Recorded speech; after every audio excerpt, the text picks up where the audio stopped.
Good afternoon, everyone. Thanks for joining us for our 2:30 streaming show. I'm Jamie French. I'm Robinson Miles. Now, right now, we are monitoring a story that just came into our newsroom. 39-year-old Bryant Curry has been charged with child molesting. Police say he was talking with a 13-year-old girl on Snapchat, and the two began texting. They say he ordered a Lyft to bring the girl to his home on East Gum Street. Yeah, she says that they went straight to his bedroom and they had sex. The girl said that she told Curry her age beforehand.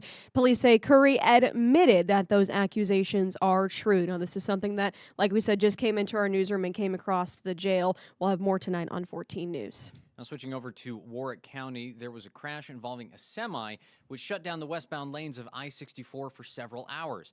Now, it happened just east of the I-69 interchange. Authorities say a semi crashed into an INDOT truck. Now, the truck was in the right lane with an aero board and crash cushion mounted to it, protecting area workers that were there working along that stretch. Yeah, and troopers say no one was inside of that INDOT truck and no construction workers were hurt. Officials say the passing lane is now back open, but we know that some drivers were stuck for about 2 hours. Our producer's dad was actually stuck for 2 hours waiting on that crash to get cleared up. So we know that one of those passing lanes is now back open so folks can get towards that I-69 interchange now. Now, to round things out here, this is a big story for Evansville drivers. We do have an update. After more than a year, all lanes of Riverside Drive are now finally back open. Last February, of course, a massive sinkhole led to a complete closure of all 4 lanes. Heavy rain was to blame and continued to cause problems as crews worked to fix everything. Yeah, we kept monitoring this story for a while. Finally, one lane in each direction opened in November of last year while crews finished the final part of that project, which is a diversion structure that allows the high water to flow into the river. So now all of those traffic cones have been removed from the road completely. I'm excited to see right there in this spot, there used to be like a cage, basically like a big fenced-in area. They had all kinds of stuff blocked off there, and I'm excited to see that gone because that was an eyesore. It's really you get used to these things too. Where like it's going to take a bit of adjusting to get back to being normal again. So that's something to look forward to. I felt bad too as the weather got warmer. People were like strolling and walking their dogs along the riverfront, and it's just like clanking of the cranes and hammering. It was just a lot of mess out there. Perfect time for it. Yep. Perfect time. Well, that's going to round out the news portion of things here today. Of course, we do have a lot of things continuing to develop. Lots of busy photographers and reporters across the tri-state, so be sure to circle back and join us for 14 News at 4, 5, 6, and of course at 10. All right, do not go anywhere. Our roller coaster of temperatures continues this week. We're possibly going to reach some record highs tomorrow, so we'll turn things over to meteorologist Arden Gregory right after the break. Stay informed on your local news and weather throughout the day by watching the 14 First Alert streaming shows. At 8:30 a.m., get your First Alert forecast to plan the day ahead and catch up on the news that happened overnight with the 14 News Sunrise team. In the afternoon, get the latest headlines, forecasts, and a preview of the stories we're working on with the 14 First Alert streaming show at 2:30. And get an in-depth look at the 14 First Alert forecast so you're ready for the next big thing with the 14 First Alert weather show at 9 p.m. Watch the 14 First Alert streaming show that fits your schedule and works best for you. Streaming on your phone by downloading the 14 News app and the 14 First Alert weather app. On your smart TV by using the 14 News streaming app. And stream anytime on Facebook, YouTube, or on 14news.com. Stay connected and stay informed by watching the 14 First Alert streaming shows on your favorite streaming devices.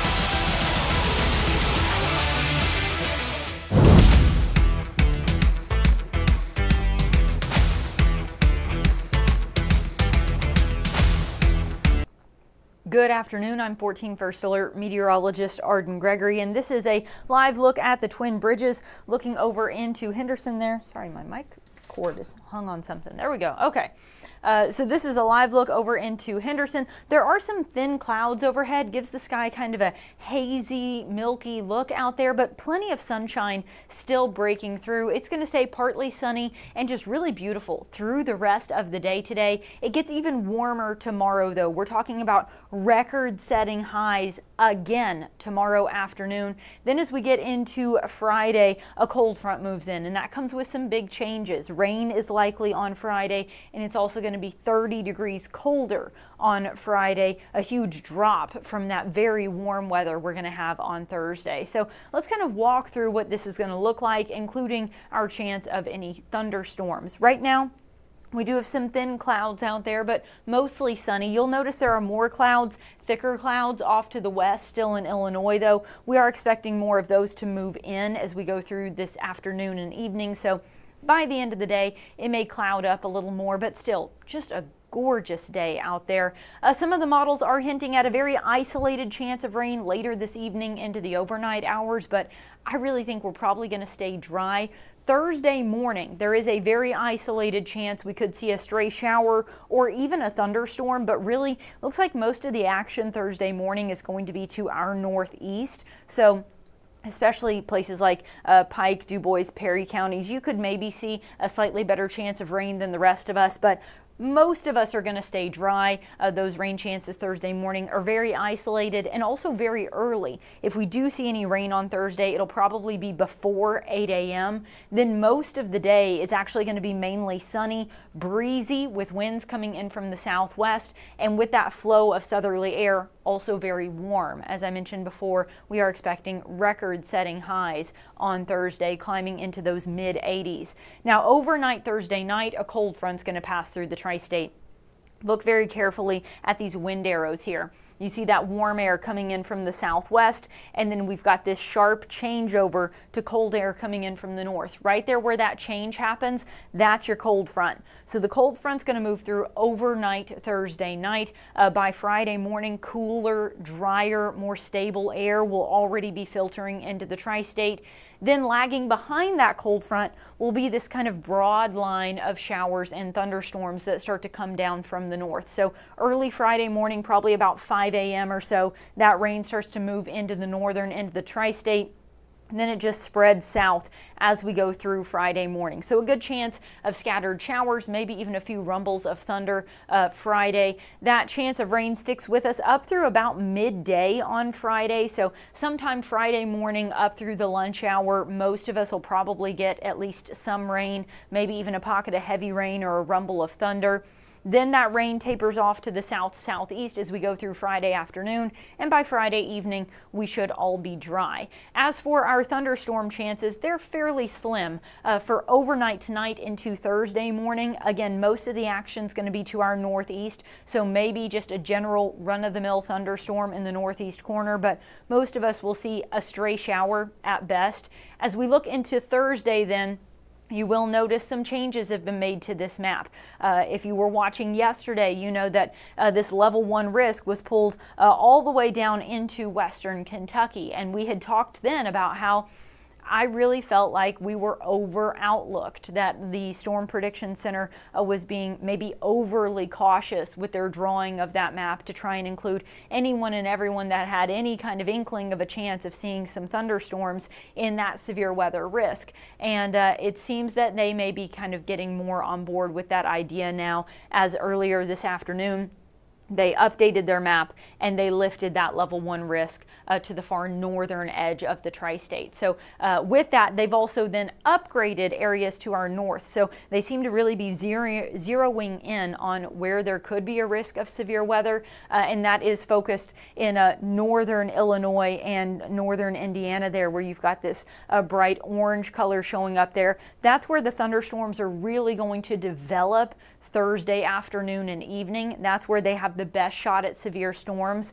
Then as we go through Thursday night, and that line of showers and storms starts to work its way south, it weakens as it moves south. And by the time it gets to us, early Friday morning, it really looks like this is mainly just going to be rain for us with maybe a few rumbles of thunder. So again, we've been holding off on any kind of first alert weather day because we just were not convinced there was any kind of real risk of severe weather.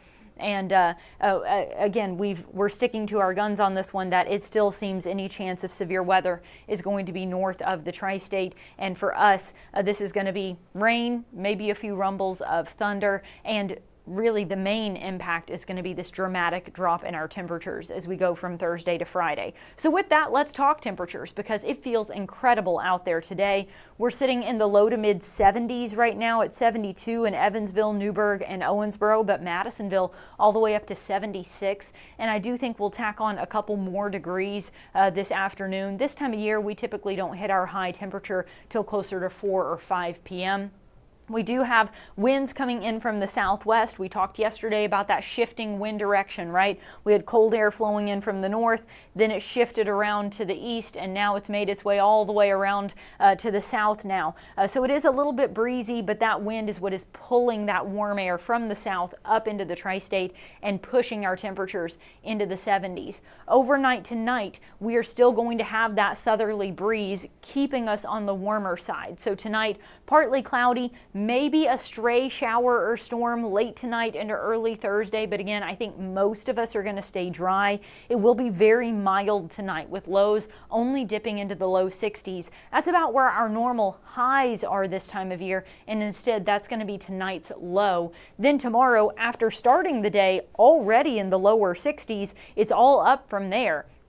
It is going to be breezy with winds from the southwest consistently at about 10 to 20 miles an hour. We could have gusts closer to 25 to 30 miles an hour. With that wind plus mostly sunny skies, our temperatures are going to get pushed into the mid 80s tomorrow afternoon. The current record is 81, and we actually set that record just 6 years ago in 2020. So we are going to surpass that with temperatures climbing into the mid 80s tomorrow afternoon. But then that cold front moves through overnight Thursday night. With that, we then see that rain trailing behind it on Friday. Showers are likely, maybe a few rumbles of thunder Friday morning up through about midday. But you'll notice the temperature drop about 30 degrees. We go from mid 80s on Thursday to just the mid 50s on Friday. Dramatically different there. Sunny, warm, and then Friday, dreary, mostly cloudy, scattered rain, 30 degrees cooler. So a sharp contrast there. But again, we're not anticipating severe weather at this time. That cool air really settles in then Friday into Saturday. Friday evening, the skies will clear. By Saturday morning, I do think we'll have blue skies and sunshine, lots of sun all day Saturday, but it will be on the cooler side. Saturday morning will be freezing, literally. We're going to start the day around the freezing point of 32, and then we'll only climb into the mid 50s Saturday afternoon. Then Saturday night into Sunday, our wind direction changes yet again, and as we all know, that is what drives our temperatures. So as that wind direction changes, warmer air starts to flow in from the south and our temperatures start to climb again. Sunday, a beautiful spring day with highs in the mid to upper 60s. Then we're back into the 70s by Monday, and middle of next week, we're looking at highs in the upper 70s or even lower 80s. Checking in on the comments here. Good afternoon, Jeanette, Zach, Jeff, Laura, thank you guys for tuning in and commenting as always. Please let me know if you have any questions. I do want to take a quick look at the recap of this month so far because it has been a wild ride. I mean, we have had days where our highs only reached 32, but we've had more days where we've climbed all the way into the 80s. We've had, I believe, 2 days so far this month where we've had record-setting highs. We're expecting our third record to fall tomorrow. Sunday was actually not just a daily record, but a record for the whole month. 88 is the warmest temperature ever recorded in Evansville during the month of March. But then, as has been our trend, we see this huge warm-up, then a cold front moves in and we see this big cool down again. And that's what we've got in the forecast as we go through the end of this week as well. It did start out very rainy. We had a very wet first week of March, but since then it's really dried out for the most part. So we had so much rain at the beginning of the month that we are still running a surplus of about an inch, but we're a couple inches short on the year. Part of that is because February was so dry, 5th driest February on record in Evansville. Our average temperature, even though we have had some chilly days out there, overall it's been a very warm March, and our average temperature is 8 degrees higher than you would typically expect for the month of March here in the tri-state. And That dry, warm weather means everything's blooming and that pollen is floating around in the air. The pollen count running high through the rest of this week. That rain on Friday may wet things down a little bit, knock some of the pollen out of the air, kind of wash things away some for Saturday, but still, I mean, it's just that season where everything is blooming, and we're going to be dealing with moderate to high pollen counts for the next little bit. Looking at the 7-day forecast, here's another visual of that kind of roller coaster ride our temperatures are on again, climbing all the way into the mid 80s tomorrow, crashing down into the mid 50s then Friday, Saturday.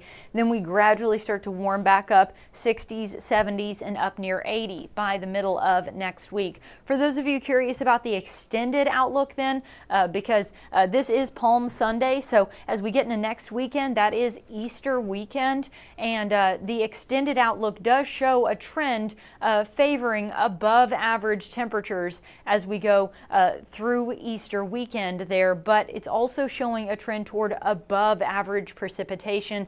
In fact, we are outlooked for the potential for some heavy precipitation with some gusty winds then off to our west. So that's something we'll be monitoring very closely. I know there are a lot of outdoor plans hinging on next weekend's forecast, and we can't give you any details just yet. It's too early for that, but just know, looking at the general trends, it seems like our temperatures won't be too bad, but we may have some muddy Easter egg hunts this year, as it does seem like we may have some rain in the forecast as we head toward Easter weekend. But like I said, that's a week and a half away, so exact details and timing and things like that, it's too early to tell, but just wanted to give you that heads up. All right, I'm not seeing any other questions in the comments, so I'm going to go ahead and wrap this up. Again, we've got another one of those roller coaster temperature rides. Tomorrow is going to be very warm, sunny, breezy. Then we've got that crash down Friday, 30 degrees cooler, rain is likely, maybe a few rumbles of thunder, but it really looks like any chance of severe weather is probably going to stay to our north this time around, staying chilly into Saturday, then gradually warming up as we head into next week. All right. Michael Fecka will have your forecast on 14 News tonight at 4, 5, 6, and 10, and he'll do another streaming show here tonight at 9. So I hope you'll join him for that then. Have a great rest of your day.